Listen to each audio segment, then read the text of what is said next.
We're talking about marketing. Having a good idea is good. Having a very unique idea is better. But how can you market a unique idea? That's the challenge. Uniqueness can make it difficult and it can be attractive. But you have to have a clue how to deal with it, how to tell it, how to bring it to the audience. And this is the subject the upcoming panel is talking about. Please welcome from the USA, the manager and former agent CAA for Nigeria via Zoom, Jennifer Okafor Iwuchukwu. Hi, Jennifer. Hi, how are you guys? Welcome. And we have the Chief Content Officer for TCL America and former Director of Original Drama Series and Development at Netflix via Zoom, Regina. Hi, Chris. Thank you. Good to be here. Live on stage here in Bremen at Afrlo Berlin. Please welcome the talent agent for industry entertainment, Dana Sims. This is your applause. You see? You see? It was worth waiting. And the founder and Game Changer Films from the US, the producer for The Real Women Have Curves and Dear White People. She has appeared here in Berlin at the Berlinale 2025. Please welcome Effie Brown. You see? I told you. Also, please welcome the host of this panel. He's the Chief Content Officer he's a director and producer and founder of Good Karma Productions, international producer in Germany, in India and in Kenya, Ravi Karmalker. Now we talk business. Thank you. Okay, hi. And hi there overseas. You can hear us, you can see us hopefully. Great. Great to have you all. Let me introduce to you. This will be a little bit unusual, because to my way of thinking, the topic here is something which nearly everybody here in the room is very aware of.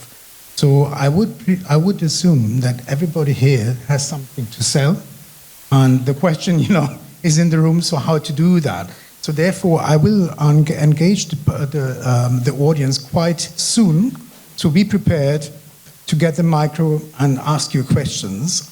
And so therefore, we need a high energy from you, which meets those energetic people over here. And but okay, so of course I read a lot about you, so I know a lot and so on.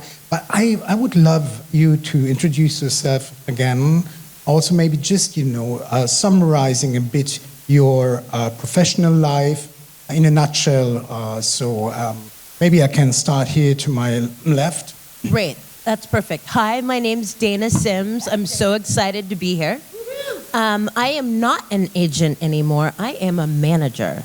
I was an agent for over 20 years, where I represented people in one area, like musicians, and turned them into actors. So my pedigree is, I put Jill Scott in the #1 ladies detective agency. I put Ludacris in Crash. I put Common in Wanted. And my girlfriend to the left and business partner. I'm looking for a husband. She's already married. Like girlfriend, I like that kind of girlfriend. Yes. That was not my intention. When I was a baby agent, she would take my calls, literally take my calls. And I was pitching her people who would never get the movie, but she listened politely and returned my calls. And right now, my focus, in addition to the work that I'm doing, which is managing directors, producers, and actors, is opening up a corridor between the diaspora in the United States and the continent of Africa, and creating co-pros, collaborations, because I think, especially in this moment, it's really important to tell stories that are global, that feature people of color. Thank now you. It's your turn. I think we all agree here in the room. Thank you. So may I ask you as well too? Perfect. Hey everybody, my name's Effie Brown. It's a pleasure to be here and thank you all for coming out. I have a company called Game Changer Films. We're a finance, production, and development company.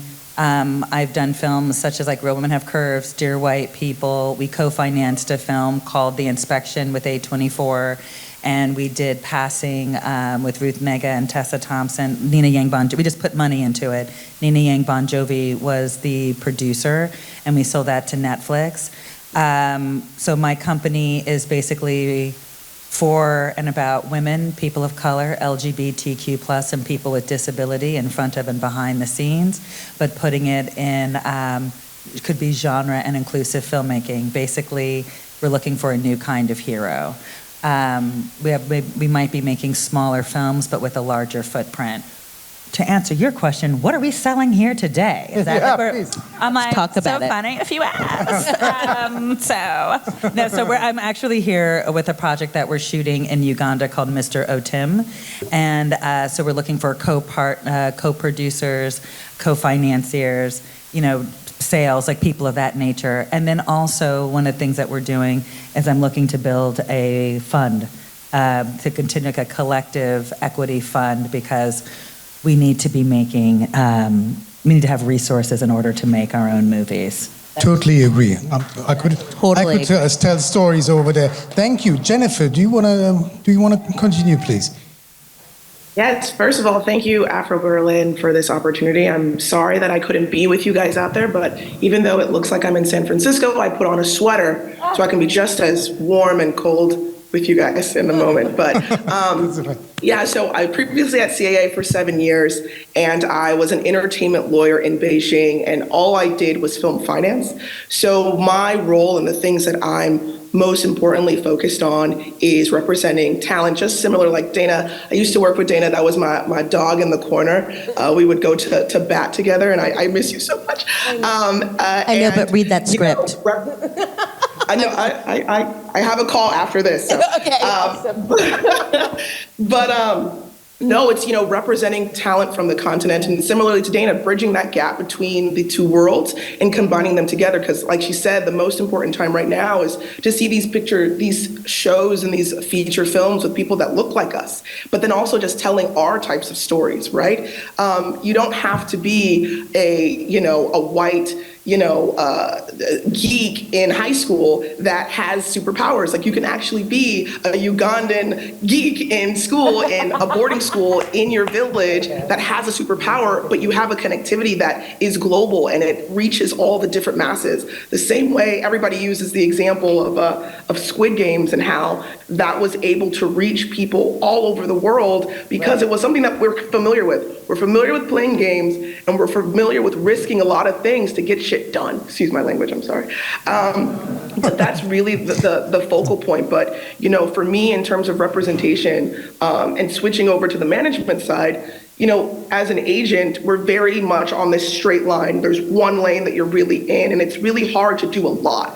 And as superheroes as myself and Dana were in that space, we were able to be in a little bit of TV, but focus for Dana really in film, focus for me really in television. But I had music clients, I had film feature clients, and it was a lot of friction. But as a manager, I'm able to represent all of these different creatives and filmmakers and really helping bridge their careers and expose them to new opportunities that essentially not many people were interested in tailoring for them.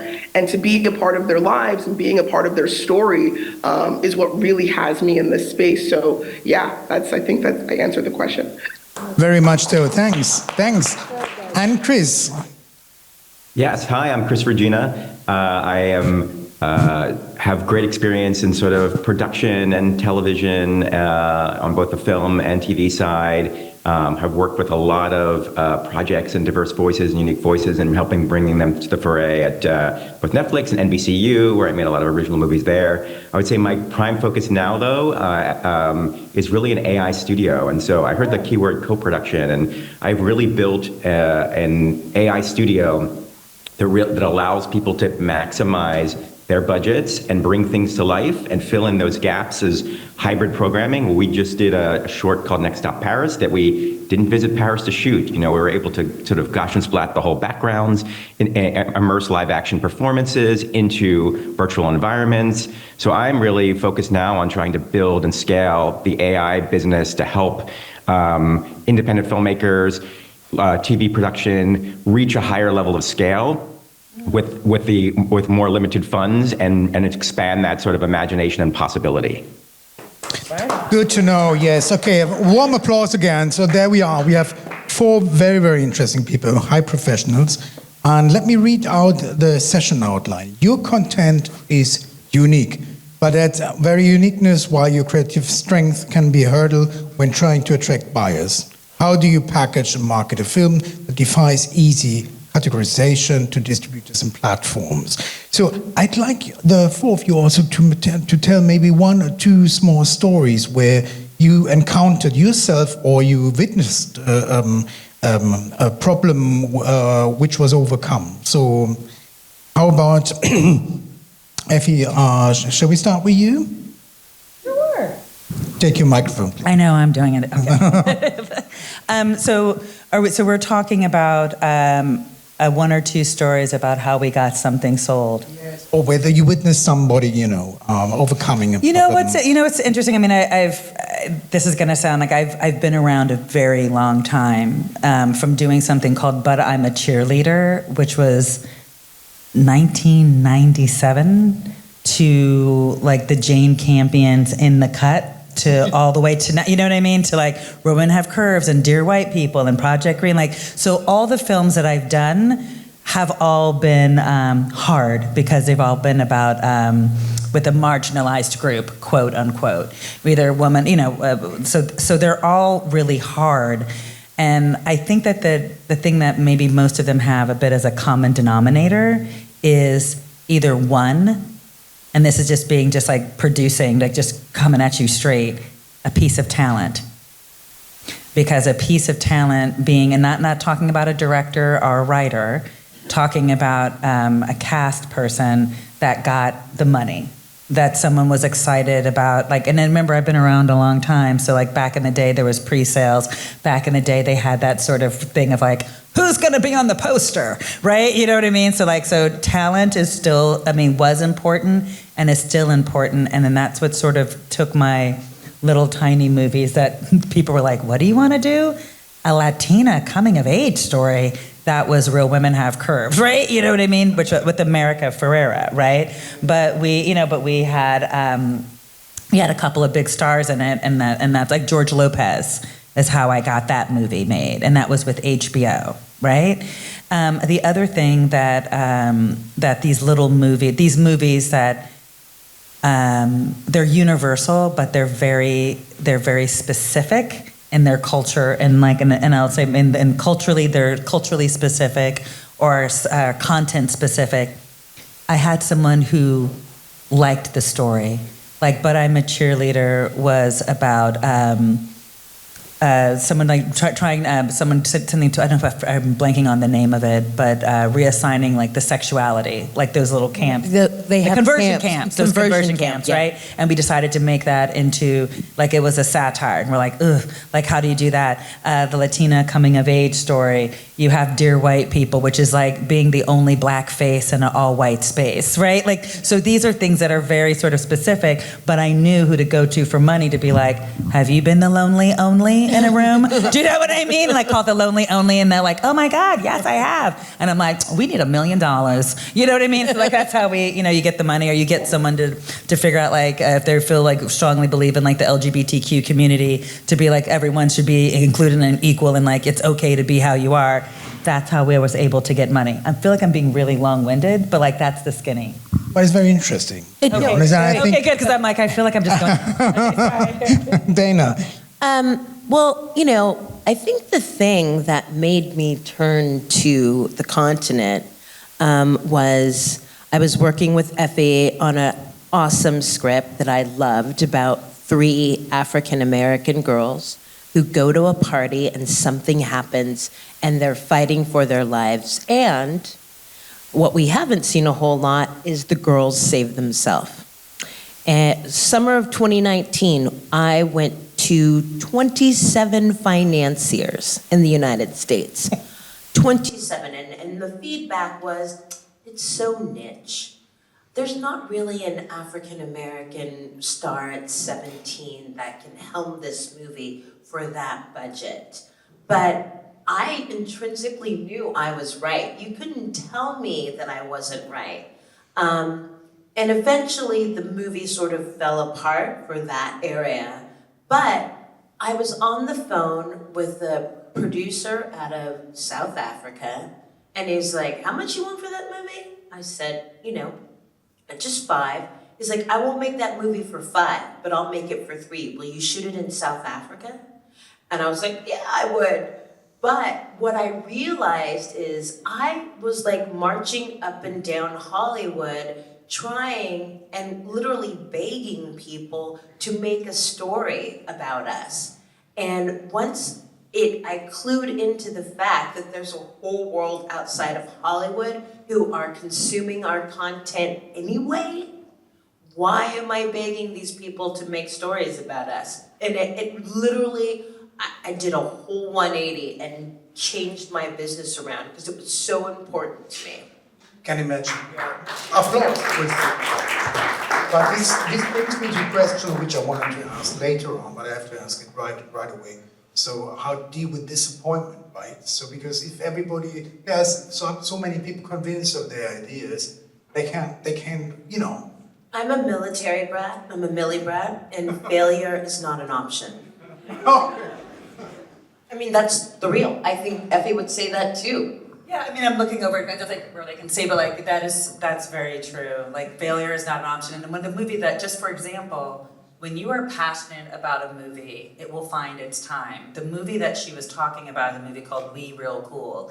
And we did set that up at a company called AGC, and then it sort of went sideways for other reasons. A myriad of reasons. But that movie is still alive because the cool thing about this town or this business, if you are passionate about it, things come and go. Things find their time. In the right time, the divine time, right? You know what I'm saying? So you can absolutely, failure is not an option, but it's also something, when you hear those stories of like, took me 12 years to get that movie made and now it won an Oscar. And like, yeah, it took the time that it takes. So I don't think, I wouldn't look at it as failure. It's looking or even at disappointment. Or just being like, it takes the time that it takes. But I will say, I mean, I'm not gonna lie, like there are movies, like we were doing a Gullah Geechee movie called Haint that I knew that I was about to go into production on last February, and then that shit fell apart. Now it's back together again with bigger and better people. Do you know what I mean? But at the time when I thought it was gonna happen in February and it didn't, it was devastating. So you can be disappointed. Yeah, you can cry and have like your pint of butter pecan ice cream and gummy bears and cigarettes or whatever thing that gets you through, right? You know what I mean? But then you have to pick yourself back up and now it's alive. Yeah, you gotta keep going. Lesson learned. Thank you. Chris, how about the gummy bears or ice cream? Or cigarettes, weed, what do you do? What's over there? Oh my gosh, it's kidding. Let me start with Chris. I think the challenge for me, because I've always been more in the buyer situation, right? I've been inside the studio, inside the company, trying to put together shows and have a unique point of view.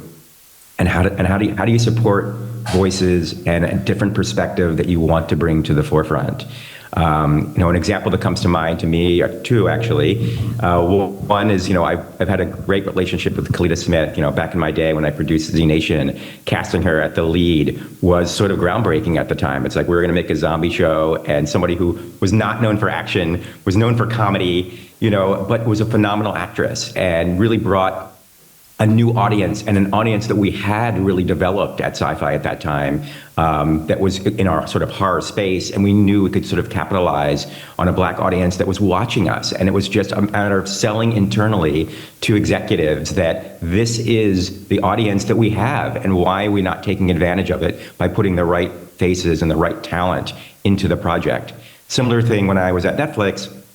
with Resident Evil, very sort of renowned property. Yeah. And, to take a character like Wesker, who was traditionally white, Aryan race kind of thing, and redesign and rebuild that with Lance Reddick at its core. And then had Ella Balinska in our lead as well. That was, a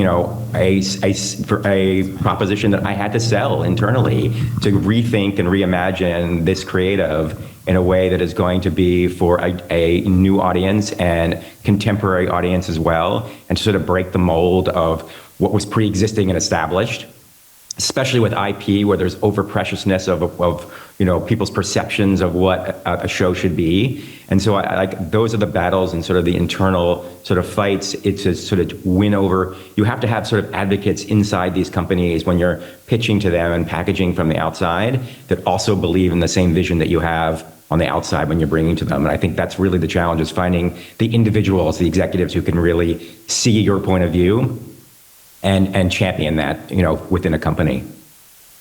So I think that's also very important insight. And also buyers also have to sell in-house, right? So therefore, well, thank you for that.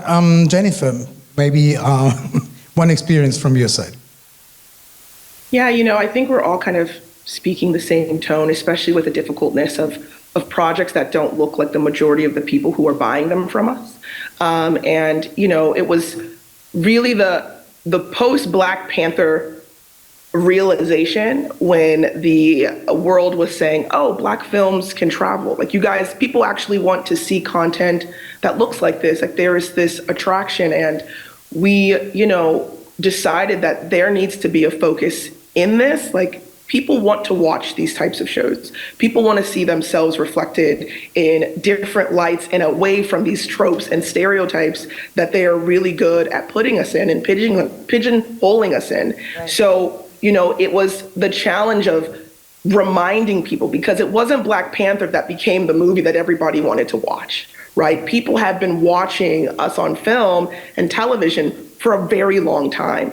So it's that hurdle of consistently and continuously educating people of, this is why this is going to go well in this market. This is why you should have this particular person in a project. I know for a lot of my acting talent that I pitch for international projects, they say, oh, I'm not so familiar with you. I'm like, that's strange, because they have a over-index present with women and children in America more than they have in their own country and more than they have in the UK. So it's really, for me, like overcoming these challenges. I always like to bring in data, and me and Dana we are very good on that, where we would just get data analysis to show one person's presence, not just from their acting position, but their films that they've written and they've directed, where they have gone to use that as a supply. Because at the end of the day, money is the end all be all, and they want to make sure that they're going to have a proper return on their investment. And we have to show them, like, look at what they have been able to do in their own space, in their own lane. Look at the numbers, look at the audience that engage with them.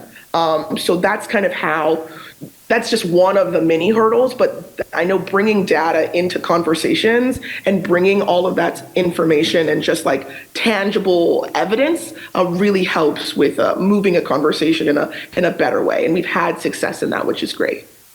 It's so true. And I just want to say, Jennifer and I were in the salt mines of educating people, but I'm going to give you a few statistics. So by the year 2035, the population on the continent will be 25 and under by 60%. And if this was Hollywood, we would be making YA movies. We would be all over that. And also, regardless of socioeconomic background, everyone has a phone with the internet. They're not buying flat panel TVs because they're buying projectors so they can screen it anywhere with their friends. They all have VPNs, so they're watching UK and US content day and date, and they all have a satellite dish. So there is a way to reach people on the continent. We just have to be clever about it. Thank you. Now, 10 minutes. How many minutes? 7 minutes. So time for the audience to ask their questions. Please stand up. There is somebody raising his Can I ask the question really quick? Of course, yes. And it's actually to Chris. Can you tell us the name of your AI company? Because no, I'm just saying because we're about to use it. So I'm like, I'm very curious Great. about that. What's the name of your we're company? TCL Studios, so we're underneath the banner of the TCL hardware companies. Okay, great. Thank you. Thank you. Now there was somebody over there. Thank you. And kindly stand up, no? People are asking questions, kindly stand up. Thank you. Yeah. Hi, my name's Michaela. I'm a film sales agent. I have a film sales agency that I recently set up to kind of bring Black British films and Black films to the market. And I just want to know, what role do you think that having an organization or having a sales agency that can represent Black films and bridge that gap is, and like what help can you all do, or anyone in this room do, to kind of catapult that and throw that? Okay, my We love. want your number. Yeah. No, Mike, I'll take this. Like, you are probably the MVP of this entire room, Yeah, and I'm not exactly. lying, because I'm telling myself, if I were younger, and I was just talking about this earlier, I would have like set myself up as a salesperson and as a distribution company, because we don't have a problem making content. We have a problem getting our content out and having someone value our content and having Absolutely. someone who knows about sales and how to sell. Like, because the world is bigger than black and white. Do you know what I mean? There's Arab, there's Asian, and if you could figure out how to sell people of color films or content and what's worth what and what territory, and we could take those numbers to the bank and I could back it up with my equity investors.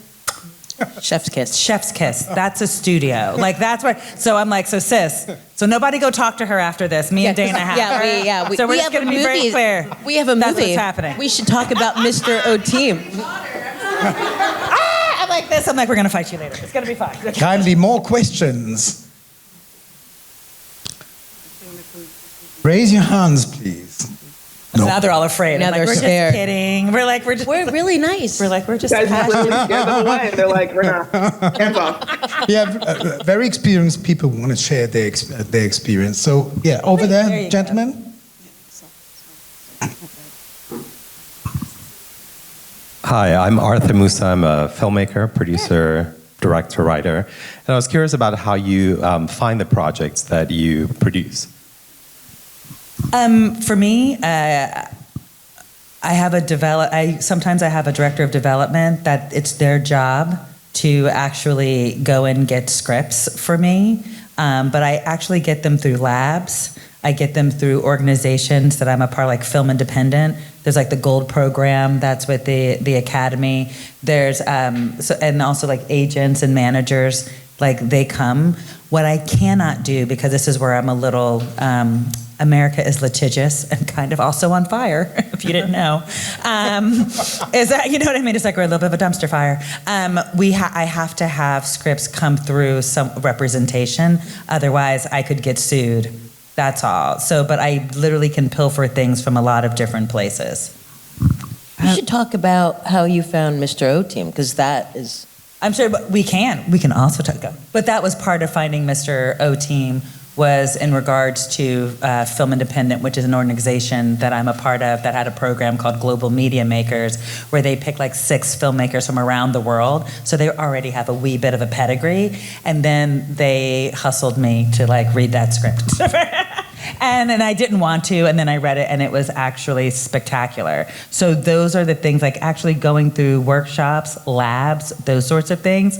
That's a way to get to people who, that normally, like I wouldn't do a sports movie, but they made me read a sports movie. They called in the chit, and now I'm producing a sports movie in Uganda. Like, do you know what I mean? Of all the places. And now I am too. Exactly. Do you know what I mean? Like we're all, and so are you. What's your name again? There you go, girl. There you go. I like this. Yeah, we're going to do it together. All right, I have a question for Chris. Okay. Yeah, I have a question for Chris here about TCL Studio AI. We had a conversation before about AI movie making.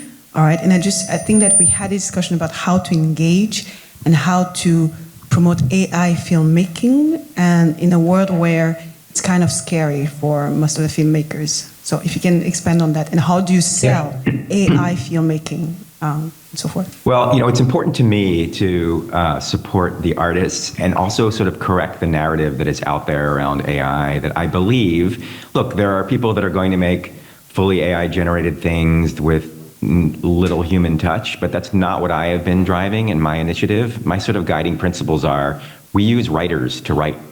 We use actors to perform, be it motion capture or voiceover or style transfer of their actual performances when we shoot them in front of green. We're immersing the live action with AI. We're using directors to direct, producers to produce, composers are writing the music. So it's very much akin to animation in the sense that you are assembling artists behind the scenes, visual artists to create the look of the production. You're creating, you're having a lot of VFX interface. I mean, the project that we just did, Next Up Paris, which is a short, we had over 80 people working on a 12-minute short. So the idea that we're replacing people and that it is like intimidating to the creative community, it's just changing. It's just a different way to go about producing. Very much like when the advent of digital came out and it was like, what are we going to do with everybody who's changing film in a magazine? You know, like all those people are going to go away. Well, they shifted into a different level of technology and expertise and talent that is going to have to revolve around and adapt to the technology. So my feeling is that it can be used in a way that can really enhance the production value, the imagination of filmmakers who maybe couldn't afford to make things in a certain budget range. I mean, we're living in an environment now, I think in Hollywood especially, where you're seeing only really top tier stuff with huge talent attached get through. And I think this gives, you know, an area of expertise, professionalism to sort of boost lower budgeted projects and sort of up level to the competitive set of like, we can do things now that have tremendous production value from, you know, someone's computer in their living room comparatively to having to, you know, I can't afford to go to set in that location and build all of that VFX background. So I'm looking to empower people with a tool of AI and incorporate it into their workflow rather than look at it as something that is scary and try to demystify it for people. Thanks a lot, Chris. Last question, I guess, over there. Kindly stand up. Oh, yeah, sure. All right. Hi, my name is Shannon, and I wanted to ask a human-to-human question because I understood that it takes a very long breath and a lot of resilience to just go through all of it. And I was wondering, was there ever a time where any of you opted out of the careers you were already in just to have a break from it, or did you always persevere and just try it again? I'll answer that. I think for me, it was a direction shift. So I was an entertainment lawyer first. I'm a child of Nigerian immigrants, so similar to what Effie was like, we can't fail. Like, there's no such thing as like you failed. Like, you got to keep going. And in our house, it's a doctor, lawyer, engineer. So at the age of 6, when my parents told me that I couldn't be a butterfly or a tiger, I said, I'll just take you guys to court then, so I'll be a lawyer. And I knew growing that that was going to be my profession. And I didn't know what area that I was going to do it until I got to law school and the conversation around entertainment was brought up. And I thought I was going to do like family law or something. I live in California, especially in Los Angeles. Unfortunately, family law is very wealthy. So that's what I thought. But then as we had conversations around entertainment, I was realizing like I could be representing my family and friends, because growing up in LA, a lot of my family are in entertainment. Friends are athletes and famous comedians and musicians. And I said, oh, and I've heard of the horror stories of not great representation or the lack thereof. And I said to myself, like, oh, I could be that person to help their career, and they can come to me and I can look through their contracts. And even if I'm not representing them directly, I could be that sounding board to give them some advice on direction and exactly what they need to ask for, because I understand what this person is getting. And it wasn't until a couple of years in, my other cousin, who's also a lawyer, had asked me if I ever thought about being an agent. And I said, doctor, lawyer, engineer, not a butterfly, not a tiger. I said, that wasn't on the list. Not a butterfly. That wasn't on the list of opportunities. And he said, you know, why did you become an entertainment lawyer? And I said, because exactly what I shared with you. And he said, you know, I get that. But, you know, Jennifer, you know a lot of people and you're really well connected and you have a great way of bringing people together. And I would be remiss to tell you, like, you should think about becoming an agent, because as an agent, you're able to do those things, but you're able to find those opportunities that they weren't even being considered for in the first place. You're able to connect this person and bring and create something that's really special. And I took about 2.5 years, because to your point, it's like, do I switch? Like, how do I switch from being a lawyer? I knew I was going to be a lawyer from inception. And it was a very not difficult, but really kind of trying time of, let me come to this realization. So I read books. I even interviewed agents. I interviewed executives at studios, at record labels, just to hear kind of from them their perception. And a lot of my family and friends who I even talked to, they're like, Jennifer, you've been agenting me since you were in elementary school. Like, you've been my boss. So, you being in this new fold. So I would say that's when I made that shift, and I realized, like, this is exactly what I want to do. I want to have this new direction where, even though I'm in a different lane of representation, you don't turn off your hat, right? A lot of the best talent managers and agents are attorneys. So that was kind of my shift in direction. Now, during the pandemic, I had a stint where I became a chandler, which is someone who makes candles, but I feel like everybody became something else to like let their minds escape, who made bread and all of those things. But yeah, I don't know if I exactly answered your question, but yes, I shifted, and I did the necessary research and had the necessary conversations to make sure that it was the right path for me and still on brand with my purpose. Thank you, Jennifer. Thank you, Dana. Thank you, Effie. And thank you, Chris, for super professionals. Yeah, thank you. I just asked 4 questions or something. Just good. Thank you. It's a pity we don't have another hour or 2, because I think we could fill it easily. And so there we are.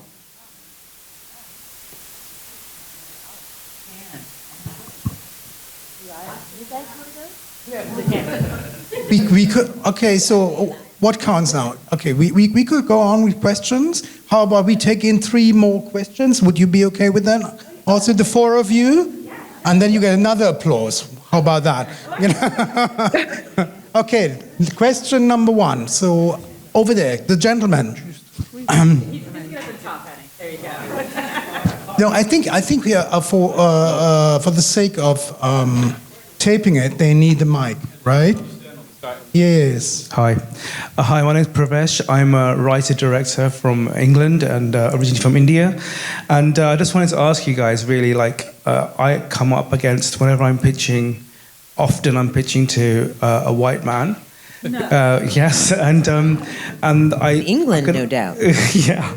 And what's really disheartening is when you're pitching and you can see their eyes are glazing over, and that kind of stops you from finding your best story and your best pitch. And I just wanted to ask you, how do you guys, you've had great careers, all of you, how did you overcome that? When I set up a client to pitch or get in a room, the room is really warm. So when they go in there, they have a brief idea of what it's going to be, and the pitch is a choreographed play in that room. Now, if my client came back and told me that dude's eyes were glazing over, he would never get another pitch from me again. I'm a little punitive that way, but it's really important that I set it up in such a way that my client gets to win. So, high five. Sometimes we don't have representation. Sometimes we're pitching ourselves to get representation so that they can warm up the room and we can go into like proper, but a lot of times, as you know, when you're pitching, we don't have that luxury. Sometimes we're pitching over a buffet, right? Sometimes we're pitching whether like the elevator pitch, you have the 90, the 3-minute, and then, the 20-minute pitch. What you have to, and honestly, like what I do, I have candy. When I say, also like that, my brash, sort of like I'm brazen a bit and a little rough around the edges, I use that to my benefit. If I see them glazing over, I always go like, oh, am I boring you? I'm like, no, do you know any black friends? You don't know what a black friend, okay. You know what I mean? I can't, and then She enjoys making people uncomfortable, but it does snap them back. It snaps them back, but it also makes them like they have to pay attention. Do you know what I mean? But that's what you acknowledge it. Don't ignore it. Don't ignore it because I can see you closing your eyes, brother. Do you know what I mean? Like, I can see you looking at, here's what they do. I can see you looking at your phone. That to me, I think is the most offensive thing because I stop and I say, oh, do you need to get that? And then I pick right back up. But you have to acknowledge it. And you have to fight for your project. Like, you know your project is dope, right? Do you know what I mean? And also you have to know, what's into, what is their hook? Do you know what I mean? Like what's a way in? Do they have a daughter that I can sort of when your kid, you have to have a hook in, but when they glaze over, acknowledge it. And also have a little candy or a little something to be like, you need your blood sugar, baby? Here. Do you think a way would be training or something? What did you say? Would there be a way of training? Because some people, they start from being very shy to maybe. Well, I think that the cool thing is for example, our director. I never really can tell I don't share. Can you tell that I'm by myself? I'm like mine. So a share. Our director is visual, and he's mellow, and he's very even keel. He goes into a room, he's a little bit you know what I mean? I am not, right? You know what I mean? I'm duh, you know what I mean? So it is together we're able to, and Dana's always just embarrassed. No, okay, so Dana's always ugh. But literally, sometimes it's you have someone who's quiet, you balance them out, but also it is a little bit like you said, like a dance. I know, and I'm ooh, I'm talking too much, which is often, but I also know I need to ease back in. And there's a one-on-one approach. If someone's bored or I need to sort of set and clear the table, that's what we can do. But the training part, I think sometimes a writer, they write. A producer talks. We spin. That's what we have the gift of gab. How about a producer who's shy? Good producer. They better have money. Yeah, they better have money, family money, or access to money. Jennifer, what do you think? Chris, right? Yeah. No, I mean, you guys are right. It's a lot of people say how do you prepare and how do you kind of just have to start doing it. Yeah, you really can't know how to navigate these conversations and how to not necessarily code switch, but switch up the conversation unless you just try. And if you don't have a representative to practice with, get your friends, get your other filmmakers that you know who have also been in similar situations, who know how it feels to be on their phone and be like this. So you guys can practice on ways that you can shift the conversation. And I think it's really important. And just like Effie said, you know your stuff. You know that it's good. And I think, at least for me, especially because people will pitch things to myself and say, for representation or to take on a project. And it's really important that you know your stuff in a way that you can communicate it, not just memorize it from your head, right? It's understanding when you're in an elevator, an elevator is only going 2 floors. So you got to have I have this thing and that. And what I also will say, a lot of people who are nervous try to diminish themselves in a conversation before it's even started, especially if they're meeting an Effie in the room or they're meeting a Dana in the room. And they'll say, I know you don't know me and I know I'm not important, but I have this thing. First of all, you could have said, I'm actually the biggest star in Kenya and you need to know who I am. And I've done X, Y, and Z. And I have a project that did X, Y, and Z. But it's not just, I'm so-and-so, you need to work with me. It's I'm so-and-so who's done this, this, and this. You can practice that in the mirror and just know yourself and then what you're bringing to the table, but have your different versions of it and just be confident in yourself. But it takes just doing it. Yeah. And I would say, applause over there. After that, I would say, Chris, kindly, yes. Do your research on the executives that are at the places that you're pitching.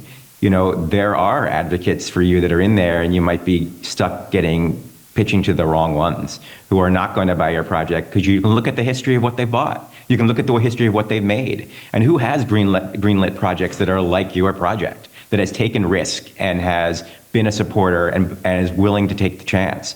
And then I'd also say, don't wait until you have the pitch. Get to know those people long in advance before you have the pitch so that you have a personal relationship. So their eyes aren't glazing over. They're like, when are you coming to pitch me? That's going to be the attitude that they're going to have long before you have something to bring them because they like you and they believe in your resume and the things that you've done, and they're going to be excited to want to work with you. Thank you, Chris. Thank you, the 4 of you. Okay, thank you also for the good questions out of the audience. There we are. Maybe you could think with Afro Berlin of making a workshop next year. Okay, pitching workshop, and get them on as trainers or something. Thank you. Good night.